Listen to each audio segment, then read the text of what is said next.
محمد قاسم بن محمد عرفان. السلام عليكم ورحمة الله وبركاته. أعوذ بالله من الشيطان الرجيم.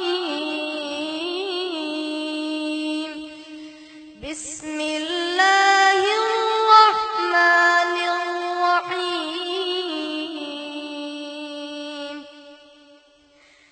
كلا إن كتاب الفجار لفي سجين. وما أدراك ما سجين. كتاب مرقوم. ويل يومئذ للمكذبين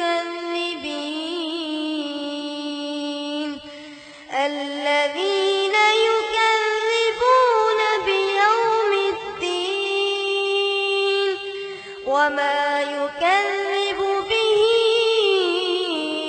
إلا كل معتد أثيم.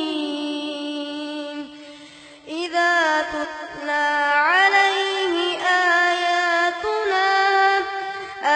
آياتنا قال أساطير الأولين.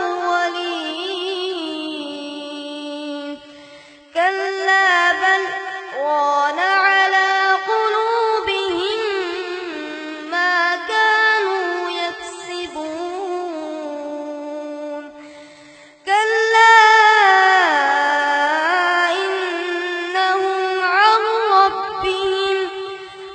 ربهم يومئذ لمحجوبون. ثم إنهم لصالوا الجحيم. ثم يقال